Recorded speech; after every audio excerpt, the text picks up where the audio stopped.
Nós temos caminhado numa série de mensagens que nos ajuda a redescobrir a igreja.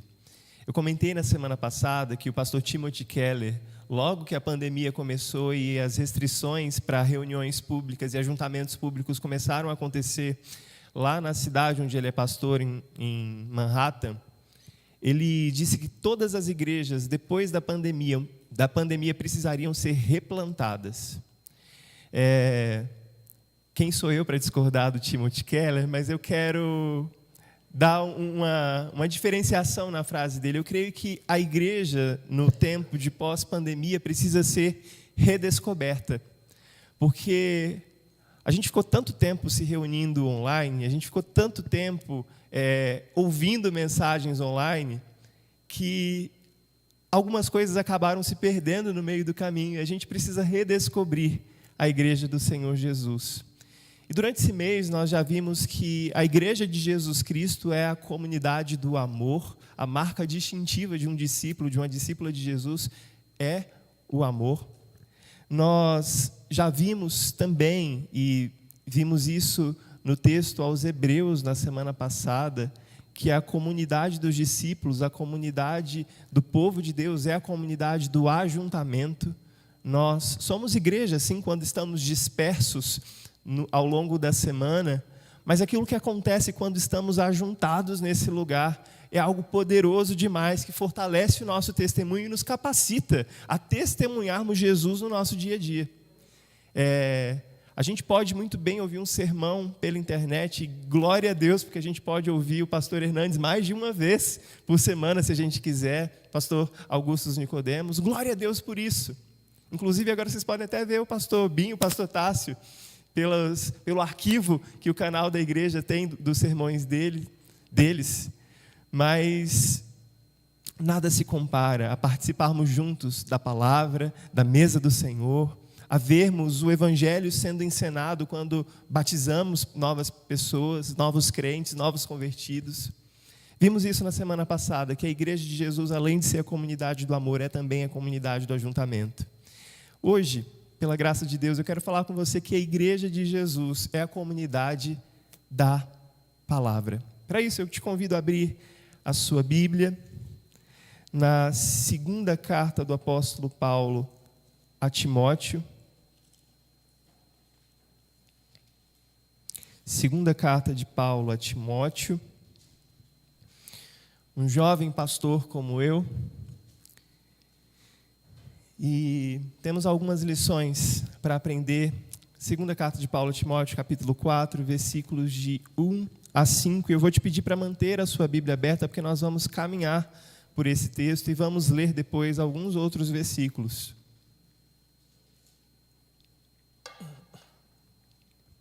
Segunda de Paulo a Timóteo, capítulo 4, versículos de 1 a 5. A palavra do Senhor diz assim: conjuro-te perante Deus e Cristo Jesus, que há de julgar vivos e mortos, pela sua manifestação e pelo seu reino, prega a palavra. Insta, quer seja oportuno, quer não. Corrige, repreende, exorta com toda longanimidade e doutrina. Pois haverá tempo em que não suportarão a sã doutrina. Pelo contrário, cercar-se-ão de mestres segundo as suas próprias cobiças, como que sentindo coceira nos ouvidos. E se recusarão a dar ouvidos à verdade, entregando-se às fábulas. Tu, porém, Timóteo, sê sóbrio em todas as coisas, suporta as aflições, faze o trabalho de um evangelista, cumpre cabalmente o teu ministério. Essa é a palavra do Senhor. Feche seus olhos, deixa eu orar mais uma vez. Querido Deus, obrigado pela tua palavra. Como já foi orado aqui, Senhor, que ela encha as nossas vidas, nos fortaleça, nos anime, nos exorte, nos console, nos conforte, mas que essa palavra poderosa nos forme à imagem de Jesus.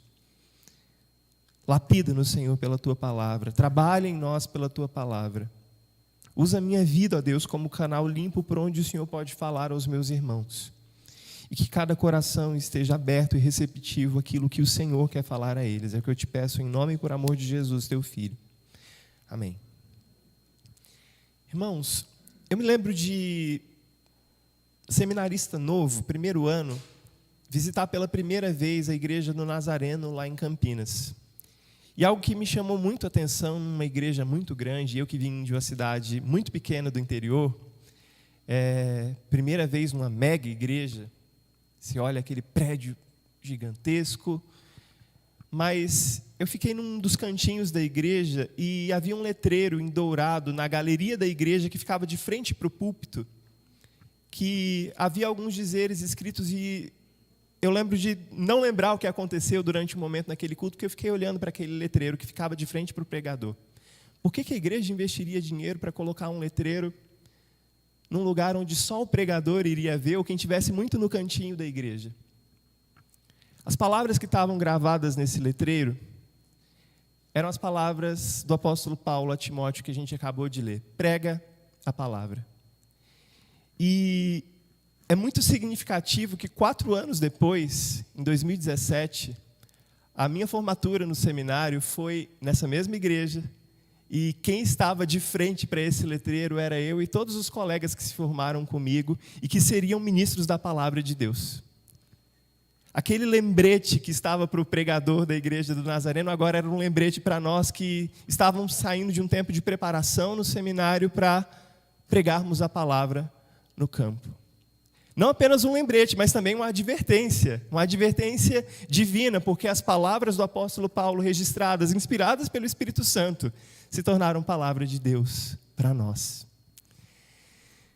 Irmãos, por que será que Paulo endereça uma carta com esse teor para Timóteo? Por que Timóteo precisava ouvir prega a palavra, e não apenas esse conselho, mas muitos outros conselhos que são dados na primeira e na segunda carta a Timóteo?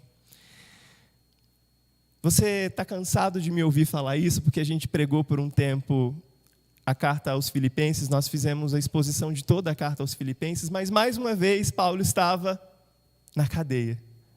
Só que dessa vez que Paulo escreve a Timóteo, não foi a mesma vez que ele estava preso, quando ele escreveu aos Filipenses. Quando ele escreveu aos Filipenses, ele tinha esperança de que iria sair, de fato ele saiu, foi liberto, mas mais uma vez Paulo foi preso. E agora Paulo, já bem idoso, estava solitário numa cela romana. E dali a pouquíssimo tempo, ele receberia a sentença de que seria degolado.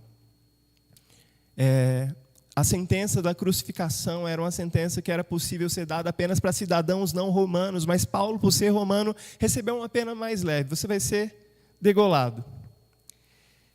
Quando Paulo escreve essa carta ao jovem Timóteo, um companheiro fiel de viagem, um jovem pastor, mas que honrava ao seu velho mestre, ao seu velho professor, Timóteo, jovenzinho, com a saúde muito frágil, pastoreava uma igreja numa cidade muito grande, cheia de desafios. Nero já era imperador de Roma e a perseguição aos cristãos aumentava cada vez mais.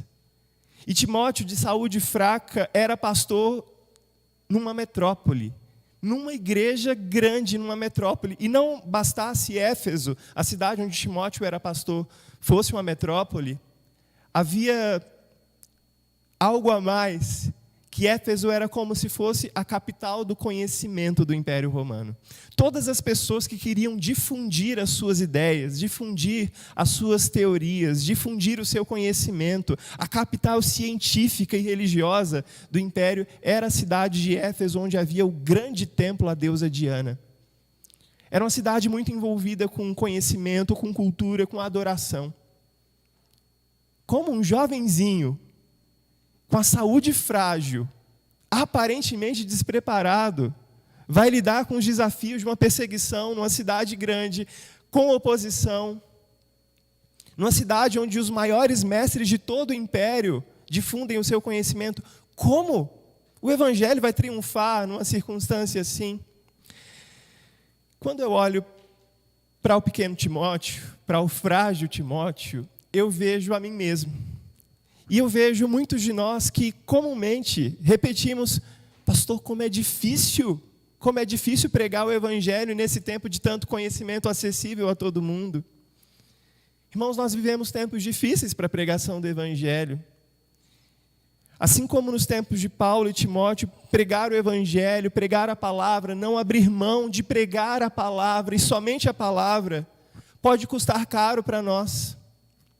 Ainda essa semana eu recebi no meu WhatsApp o vídeo de um pastor de uma igreja batista, lá no meu estado, na Bahia, que precisou vir a público se retratar, porque a justiça o obrigou a fazer isso, porque ele publicamente defendeu aquilo que as Escrituras defendem e que o mundo já acha que não é tão errado assim. Não é nem um pouco errado, na verdade, o mundo acha. Eu não sei o tom que esse pastor falou, eu não sei como ele falou e não sei o teor do que ele falou, mas fato é, ele precisou vir a público pedir perdão e ler uma nota porque a justiça o obrigou a fazer isso. Vivemos tempos difíceis para a pregação da palavra, vivemos tempos difíceis na pregação do evangelho, porque por mais que no nosso país haja uma certa liberdade, há uma hostilidade crescente para a pregação do evangelho. E nesse contexto que Paulo escreve a Timóteo, é um contexto muito parecido com o nosso, do Brasil de hoje em dia. Não negociar a palavra, não abrir mão da exposição das Escrituras, não sucumbir a uma outra onda moderna que apela ao entretenimento e às emoções das pessoas em detrimento da verdade que liberta. É algo muito difícil para nós que nos identificamos como povo da palavra. Talvez você que é mais antigo vá se lembrar, seu pai ou seus avós contaram para você, que em outros tempos os protestantes aqui no Brasil tinham um apelido pejorativo. Os cristãos eram os Bíblia, porque andavam com a Bíblia debaixo do braço. E aquele apelido que antes era algo pejorativo, é um dos princípios da reforma protestante do qual nós orgulhamos. Nós somos sim o povo da palavra, porque pregamos sola a Escritura. A palavra de Deus foi revelada e é um presente chegar até nós. Mas quando a gente olha para os desafios que a gente tem no mundo de hoje para pregarmos a palavra e para sermos uma igreja que ainda assim é conhecida como uma igreja que prega a palavra e somente a palavra e que não abre mão da palavra, existem algumas perguntas que esse texto de 2 Timóteo faz para nós e que eu queria pensar a respeito delas e caminhar nesse texto de 2 Timóteo respondendo essas perguntas. O que precisamos ser? O que precisamos fazer para sermos a comunidade da palavra? E essa resposta mais óbvia está lá nos versículos 1 e 2. Mas eu vou te convidar para começar lendo o versículo 2. Primeira oração do versículo 2. 1 Timóteo 4, 2, vamos juntos? Prega a palavra. Pastor, o que a gente precisa fazer para ser identificado como a igreja, a comunidade da palavra? Prega a palavra. A palavra não é apenas o texto que a gente usa de base para colocar as nossas ideias, mas a palavra é todo o conteúdo. Todo o conselho de Deus precisa ser pregado quando o pastor sobe ao púlpito, quando você está compartilhando o evangelho com alguém no seu dia a dia. Todo o conselho de Deus, sem tirar, nem pôr, sem omitir nada. É muito interessante, irmãos, que Paulo começa dando essa ordem a Timóteo. Antes de dizer prega a palavra, Paulo começa fazendo um apelo. Como começa o primeiro versículo? Conjuro-te. Conjuro-te, Timóteo. No meio dessa palavra, no grego, existe uma palavra muito conhecida de nós. A palavra que a gente conhece como martírio. Conjurar alguém é com muito amor, é com muita reverência diante de Deus. É como alguém que pode cobrar do outro o testemunho. Martírio também é testemunho, traduzindo para o português. Conjuro você, Timóteo, eu cobro de você o testemunho que você deve dar diante das pessoas. Conjuro-te perante Deus. É diante de Deus, irmãos, que nós somos convocados a pregar a palavra. Mas não apenas diante de Deus o Pai. É diante de Jesus que há de que há de vir para julgar vivos e mortos. E Paulo faz esse apelo, Paulo conjura Timóteo, clamando pela manifestação do reino. E olha que interessante, esse tema cair hoje, o domingo em que a igreja de Jesus, no mundo todo, celebra o reinado de Cristo. O calendário cristão separa essa data, o último domingo antes do advento, para celebrar o reinado de Cristo. Eu conjuro você, igreja presbiteriana de Vila Hortência, diante de Deus, por meio de Jesus, que um dia vai vir julgar vivos e mortos como o Rei do universo que Ele é. Conjuro vocês por meio da manifestação do reino que já chegou, mas que ainda virá em plenitude. E aí sim, Paulo traz algumas ordens no versículo 2. E a primeira delas é: prega a palavra. O que é pregar a palavra, pastor? É manifestar todo o conselho do Senhor, é não deixar nada da palavra de fora, é expor as Escrituras, é aplicar as Escrituras, de forma que as pessoas consigam ver, de forma que as pessoas consigam ver aquilo que está na Bíblia ser aplicado na vida prática delas, no dia a dia delas. A Escritura precisa ser carne na nossa carne, não uma teoria na nossa cabeça. Hoje pela manhã compartilhávamos na escola dominical o texto de Romanos 12, 1 e 2. O apóstolo Paulo roga aos irmãos romanos, faz um apelo aos romanos para que apresentem os seus corpos como sacrifício vivo, santo, agradável a Deus, que é o culto integral que oferecemos a Deus. A palavra precisa ser carne na nossa carne. A palavra precisa ganhar vida através da nossa vida. Eu sei que essa frase não é dele, mas o meu pai vivia dizendo para mim, o tempo inteiro, enquanto eu cresci ouvindo isso. Muitos atribuem ao Billy Graham, mas não sei se foi o Billy Graham que disse, que os cristãos são a Bíblia que o mundo vai ler. Nós, o povo Bíblia, somos a Bíblia que o mundo vai ler. Talvez o seu colega de trabalho não se interesse por leitura, muito menos a leitura das Escrituras. Mas você é o mais próximo das Escrituras que a pessoa vai ler. Será que através da sua vida a palavra de Deus pode ser lida? A palavra de Deus está escondida, guardada no seu coração para que você não peque contra o Senhor? A palavra tem sido a sua pregação por meio de palavras, sua pregação verbal, mas também a sua pregação não verbal. O seu estilo de vida exala a palavra, prega a palavra. Irmãos, a nossa igreja não pode ser conhecida como a igreja do pastor engraçado, não pode ser conhecida como a do pastor bonito, até porque se for vai ser muito difícil, né? Os dois aqui não ajudam muito. Mas a nossa igreja não pode ser conhecida por outra coisa senão a comunidade da palavra.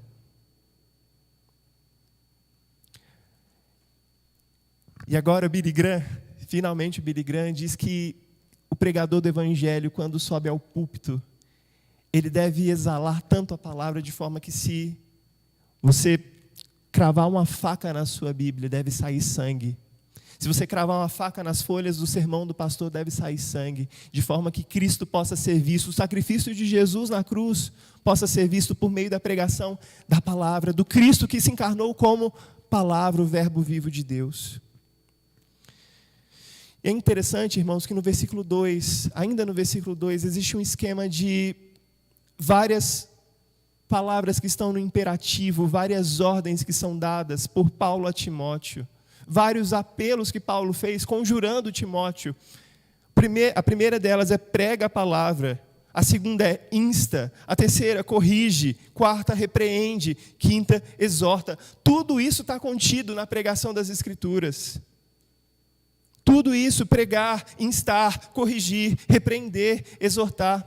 E algumas perguntas que surgem naturalmente, quando a gente lê essa porção das Escrituras, quando é que eu devo pregar a palavra? Quando eu devo pregar a palavra? Versículo 2. Pregue a palavra, insta, quer seja oportuno, quer não. Quando eu devo pregar a palavra, pastor? Em tempo e fora de tempo. Devemos pregar em todo tempo, irmãos. Mas a gente já viu quando a gente deve pregar, mas de que forma nós devemos pregar? Corrigindo, repreendendo, exortando, é o que o apóstolo Paulo diz aqui no versículo 2. Se a gente deve pregar em todo tempo, a gente deve pregar corrigindo, repreendendo, exortando. E exortar, essa palavra exortar, é literalmente chamar alguém para o lado e caminhar junto com ela, ajudar ela a andar se ela não conseguir. Você provavelmente deve se lembrar das cenas de filme quando um soldado ferido que é derrubado na batalha, os colegas pegam ele, colocam no ombro e lado a lado caminham tentando carregar ele até o lugar onde ele vai ser curado, cuidado. Devemos pregar a palavra assim, corrigindo, repreendendo, mas devemos pregar a palavra assim, cuidando daqueles mais fracos na fé. Mas qual a disposição no coração que a pessoa que prega deve ter? Qual a disposição do coração que vocês devem ver no pastor de vocês? E agora, estou correndo um risco grande aqui, dando para vocês munição para me cobrarem. O pastor deve pregar de maneira paciente, é o que diz o versículo 2, com longanimidade. Mas além da paciência do pastor ao pregar, deve ser também de maneira fiel, baseado na doutrina que nós recebemos dos apóstolos. Com toda longanimidade, com toda paciência e com toda doutrina. Vocês têm visto isso na vida do pastor de vocês, dos pastores de vocês? Espero que sim. Não precisa responder. Se você não tem visto, por favor, pode chamar o pastor de vocês depois do culto e dar um puxão de orelha nele. Prega a palavra. Prega a palavra. É a primeira grande ordem. O que a gente precisa fazer para ser uma comunidade da palavra? Precisamos pregar dessa forma em todo o tempo. Precisamos pregar corrigindo, exortando, repreendendo. Precisamos pregar e precisamos ver na vida de quem prega longanimidade, paciência e doutrina. A doutrina dos apóstolos. Aquela doutrina que não é pervertida. A sã doutrina. Mas existe uma segunda pergunta nesse texto, que é: por que precisamos continuar sendo a comunidade da palavra? Pastor, isso não é muito popular, não. Vamos separar 50 minutos de louvorzão e a gente coloca 10 de palavra, que tal? Vamos negociar isso aí, pastor. Conta umas piadinhas aí em cima do púlpito. Por que a gente precisa continuar sendo a comunidade da palavra e não a comunidade apenas do louvor ou das piadinhas no púlpito? Versículos 3 e 4, vamos ler juntos? Pois haverá tempo em que não suportarão a sã doutrina. Pelo contrário, cercar-se-ão de mestres segundo as suas próprias cobiças, como que sentindo coceira nos ouvidos. E se recusarão a dar ouvidos à verdade, entregando-se a fábulas. Por que, pastor, a gente precisa continuar sendo a comunidade da palavra? Paulo começa dizendo: porque haverá um tempo. Haverá um tempo em que muitos não vão suportar a sã doutrina. A sã doutrina, irmãos, é cura para os nossos corações. Mas a sã doutrina é aquele remédio que não é fácil de tomar. Eu lembro que eu me desesperava quando eu era criança, que eu tinha uma febre e criança eu ainda não podia tomar Tilenol em comprimido. Era aquele Tilenol ruim, amargo. Eu me desesperava quando eu machucava, e eu lembro que uma vez eu cortei o dedo no ventilador. Não me pergunte por que ou como eu fiz isso, mas você vai se lembrar.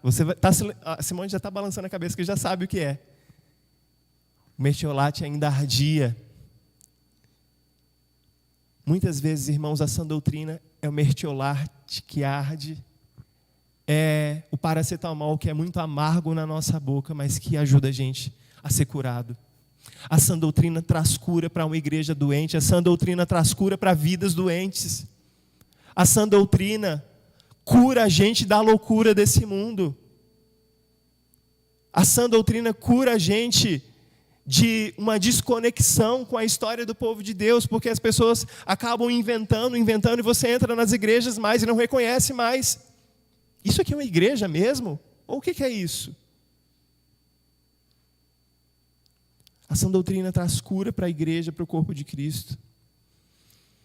A sã doutrina nem sempre, irmãos, é aquilo que a gente gostaria de ouvir. Muitas vezes, o pastor Tássio vai subir aqui ao púlpito e ele vai tocar numa feridinha sua.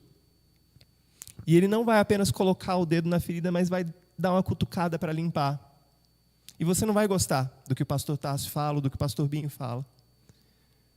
Mas como é necessário, irmãos, a gente fazer a asepsia, a limpeza das feridas da nossa alma, dos lugares que ainda são intocáveis da nossa alma. Muitas vezes a palavra que o pastor vai trazer não vai te agradar. Não vai ser o que você gostaria de ouvir, mas alguns remédios ardem, doem, são amargos, mas são para a nossa cura. Às vezes, o pastor Tássio vai chatear você profundamente, porque algo que ele falou não se alinha com alguns pensamentos seus. E, com muito amor, eu vou pedir para você fazer um exercício quando isso acontecer. Já prevendo que isso vai acontecer, porque somos imperfeitos. Quando o pastor Tássio falar algo que incomoda você profundamente, faça-se a pergunta, aquilo que ele está falando vem da palavra? A fonte é a palavra? A essência do que ele diz é a palavra ou é uma opinião do pastor Tássio? Porque aí, irmão, você pode falar o que quiser do pastor Tássio, se for uma opinião dele, mas se for a palavra, a gente não consegue negociar.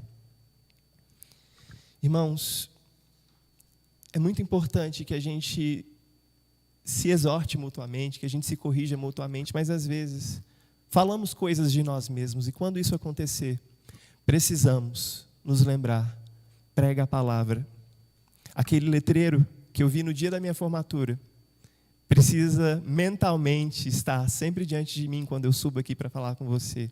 Mas quando você também estiver me exortando ou exortando algum dos irmãos, o letreiro prega a palavra, corrige pela palavra, anima pela palavra, porque também existe um outro sentimento nos nossos dias. As pessoas querem trazer ânimo para as pessoas por meio de pregações psicologizadas, pregações animadoras, mas com muito pouco da palavra e com um quê de autoajuda.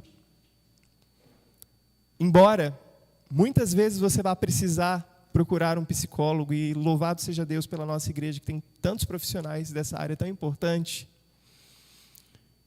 Aqui, a gente não trabalha, aqui no púlpito, autoajuda não é o nosso material de trabalho. O nosso material de trabalho é a ajuda que vem do alto, que vem do próprio Deus, que foi revelado nas Escrituras, e que fortalece a nossa vida. Fortalece a nossa vida. É muito interessante que, se você voltar uma página na sua Bíblia, você vai ver no capítulo 3, o Paulo que escreveu para Timóteo prega a palavra, lembrando a Timóteo do valor da palavra, porque tantas vezes a gente perde a noção, o amor, o apego das Escrituras. Eu me lembro de uma senhora que ela não queria trocar a Bíblia dela, surrada de muitos anos, e ela já tinha dificuldade de ler, mas ela gostava daquela porque ela tinha um amor por aquele livro, que ela cultivou tantos momentos de intimidade com Deus com aquele livro.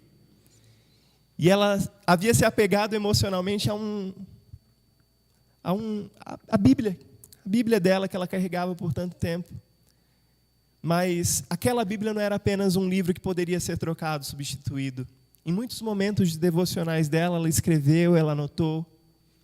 Ela foi confrontada por Deus e anotou as suas orações.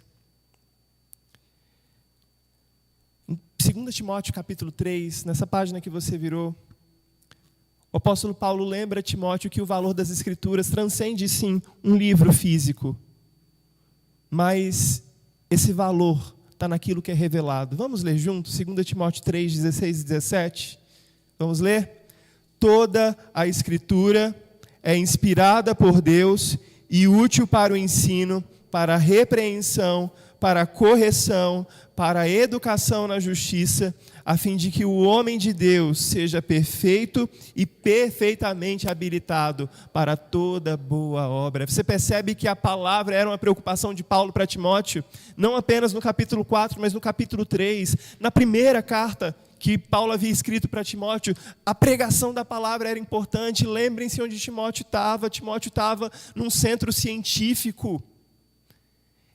Provavelmente Timóteo era assediado pelos membros da igreja dele. Olha, junta isso que você aprendeu com o apóstolo Paulo, Timóteo, junta com o conhecimento dos nossos melhores filósofos gregos, junta aquele conhecimento do Cristo que foi crucificado com as nossas religiões de mistério, faz uma mistura entre Jesus e Diana.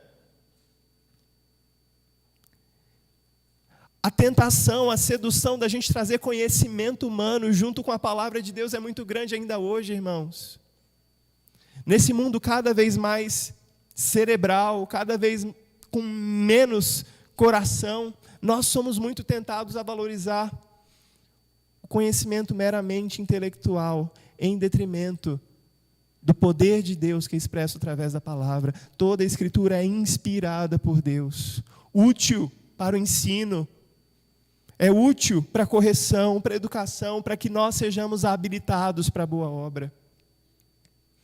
Irmãos, no nome de Jesus, nós precisamos resgatar o valor e o amor que temos às Escrituras, mas não apenas como um meio de obter conhecimento. Precisamos resgatar o valor das Escrituras para que sejamos capacitados para toda boa obra. Existe boa obra de Deus para ser realizada no mundo através da sua vida. Mas para isso você precisa ser capacitado, e você não vai ser capacitado por vídeos de internet, por melhores que eles sejam. Você não vai ser capacitado por meio da pregação de um pastor que você nunca viu na vida, ou talvez você até viu. Ele não conhece você na intimidade. É aqui no olho, no poder de conhecer você e saber da sua vida, que enquanto a palavra é pregada, eu consigo me lembrar daquilo que você está passando ao longo da sua semana e trazer para você a palavra animadora, o conselho de Deus através das Escrituras. Prega a palavra. Sabe por quê? Porque haverá um tempo em que muitos não vão querer a suficiência das Escrituras e vão recorrer a outras coisas. E essa segunda parte, essas pessoas, conforme diz os versículos 3 e 4, essas pessoas cercar-se-ão de mestres segundo as suas próprias cobiças. Você consegue se lembrar de pessoas que não conseguem ouvir a palavra, o conselho de Deus, mas se cercam de mestres que falam aquilo que elas querem ouvir. Mas se cercam desses mestres como que sentindo coceira nos ouvidos. Coceiras nos ouvidos. O reverendo John Stott, ele diz que esse sentimento de coceira nos ouvidos são aquelas pessoas que buscam constantemente por novidades. Querem saber qual é a última moda em igreja e querem seguir essas novidades. Não conseguem estar ligados a uma tradição. Não criam raízes numa igreja porque não suportam a sã doutrina. E por não suportarem a sã doutrina, acabam sentindo essa coceira nos ouvidos, uma fome, uma sede por novidades e não pela palavra de Deus. Irmãos, é muito interessante que aqueles que saem em busca de novidades, se são crentes em Jesus de verdade, em algum momento da vida deles as novidades não vão bastar. Algo mais vai ser preciso. Nos últimos 8 anos, a gente tem visto um movimento muito grande de igrejas que explodiram em crescimento nos anos 2000, que eram igrejas que ofereciam muitas novidades, e essas igrejas começaram a decrescer, e as igrejas reformadas, igrejas como a igreja presbiteriana, as batistas tradicionais, começaram a receber muita gente oriunda dessas igrejas, porque a novidade não se sustenta. Mas a igreja que é preocupada com o ensino da palavra, e somente da palavra, a igreja que é preocupada em pregar o conselho de Deus, alimenta as pessoas, sustenta as pessoas, traz vida para as pessoas. Muitos vão se cercar desses mestres segundo as suas próprias cobiças. E se cercar de falsos mestres que pregam mentiras é cercar-se de conselhos de demônios, porque sabemos quem é o pai da mentira. Que no nome de Jesus não sejamos esses que desejam novidades o tempo inteiro, mas que nos cerquemos, nos enchamos, desejemos a palavra e somente a palavra. Só que ainda existe um alerta para nós presbiterianos que somos muito preocupados com a palavra. A pregação da palavra não deve ser meramente intelectual. Ela deve buscar descer da nossa mente para os lugares mais profundos do nosso coração. Atingir e criar raízes naquilo que está lá no fundo da gente, para que sejamos perfeitos e perfeitamente habilitados. Essa palavra perfeitos que Paulo usa aqui, em 2 Timóteo 3, é a palavra maduros. Para que sejamos maduros e perfeitamente amadurecidos para fazer a boa obra de Deus no mundo. Por isso que tantas vezes a gente tem tanto crente superficial, né? Porque ama a novidade, mas não ama a palavra. Por fim, irmãos, última pergunta. Se a comunidade da palavra precisa pregar a palavra, quais devem ser as qualificações do pastor, do pregador da palavra? Quais devem ser as qualificações de membros de igreja que pregam a palavra por meio das suas vidas? Versículo 5. Tu, porém, e aqui uma adversativa. Tu, porém, sê sóbrio em todas as coisas. Eu gosto muito dessa palavra, sóbrio, e Paulo a usa muito bem, porque o contrário da sobriedade, o contrário da pessoa sóbria é a pessoa ébria, a pessoa bêbada. Tu, porém, pregador da palavra, seja sóbrio. Não ande como essas pessoas bêbadas que vivem buscando novidades. Tu, porém, sê sóbrio em todas as coisas, suporta as aflições, faz o trabalho de um evangelista, cumpre cabalmente o teu ministério. Eu conheci ao longo da minha vida algumas igrejas que rejeitavam pregadores, pastores, porque eles eram muito jovens. Eu conheci igrejas que rejeitaram pastores porque eles eram muito velhos. Eu já conheci igrejas que rejeitavam pastores porque eles eram solteiros. Mas nada disso está na lista de Paulo como impeditivo para o pregador da palavra.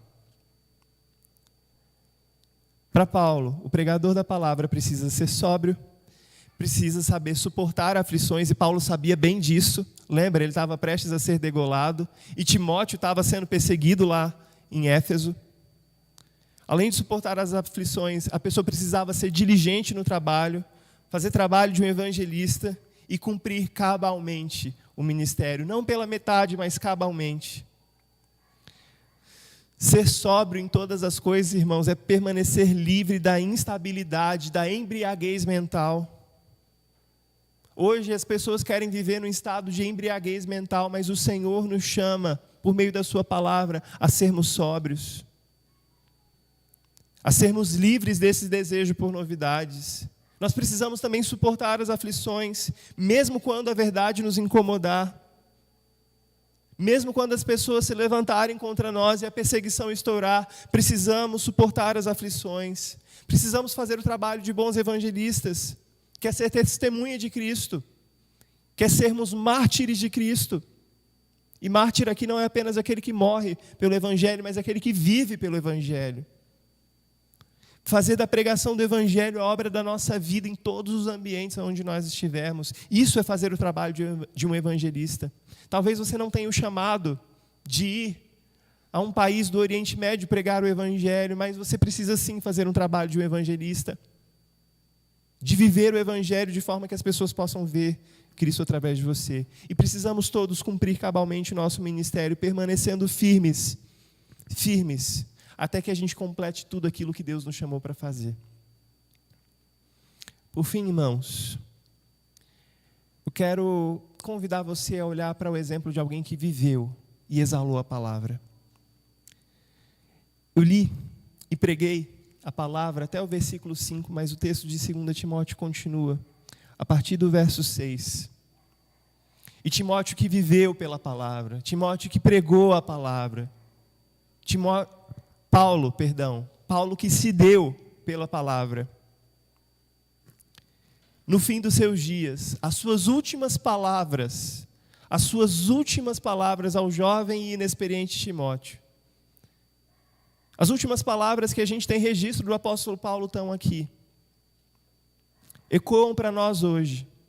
um pastor idoso, um pastor moribundo já, nos convida a ouvirmos essas palavras: quanto a mim, já estou sendo oferecido por libação, como oferta derramada de vinho, e o tempo da minha partida é chegado. Combati o bom combate, completei a carreira, guardei a fé. Se você se sente enfraquecido, se você não sabe para onde olhar, sejam imitadores de Paulo, como Paulo foi de Cristo. Combata o bom combate, complete sua carreira, guarde a fé. Já agora, ele conclui: a coroa da justiça me está guardada, a qual o Senhor, reto juiz, me dará naquele dia, e não somente a mim, mas também a todos quantos amam a sua vinda. Irmãos, se nós somos o povo da palavra aqui, existe sim um cálice de sofrimento reservado a nós, enquanto pregamos a palavra. Mas temos a missão de completar a nossa carreira, combater o bom combate, guardar a nossa fé, guardar a palavra acima de tudo, não negociarmos a palavra acima de tudo. E a promessa que nos aguarda é que receberemos do Senhor a coroa de justiça que está guardada para o apóstolo Paulo, sim, que morreu degolado, mas para todos aqueles que amam a vinda de Cristo. A vinda de Cristo que já estabeleceu o seu reino quando foi assunto aos céus, mas que finalmente, naquele grande dia, virá estabelecer de uma vez por todas o seu reinado, destronando os Neros desse mundo, os imperadores que pretensamente querem ocupar o lugar de Deus nessa terra. Se no seu coração hoje existe medo, se no seu coração hoje existe o pavor daquilo que você pode enfrentar por pregar e por viver a palavra no seu trabalho, lembre-se, existe uma coroa de justiça em meio às injustiças desse mundo. Existe uma coroa de justiça reservada para aqueles que amam a vinda do Senhor Jesus, aqueles que não se importam com as retaliações que podem sofrer nesse mundo, mas que anseiam, aguardam e amam a vinda de Jesus. Essa coroa de justiça está reservada para nós. Mesmo que tenhamos que carregar aqui muitas coroas de espinhos, engolir alguns sapos às vezes, mas existe uma coroa de justiça reservada para nós, que amamos a vinda do Senhor Jesus. Enquanto o Senhor não vem, pregamos fielmente a palavra. Se perguntarem para você qual a principal característica da sua igreja, a gente vai se lembrar assim que somos uma igreja acolhedora, familiar, simples, adoradora, engajada com a missão de Deus no mundo. Mas antes de tudo, nós precisamos redescobrir a nossa igreja como a comunidade da palavra. Nós precisamos olhar para nós mesmos e para os nossos irmãos como os Bíblia, como aqueles que não apenas carregam ela debaixo do braço, mas aqueles que vivem a palavra, que exalam a palavra. E se um punhal, não físico, mas um punhal imaginário for colocado na gente, que o que exale de nós é Cristo. Cristo que é a palavra encarnada, no nome de Jesus. Que você viva como esse presente de Deus para o mundo, que você viva como palavra de Deus para o mundo, que você viva como carta de Deus para o mundo, pregando o evangelho de salvação, para a glória do Senhor Jesus.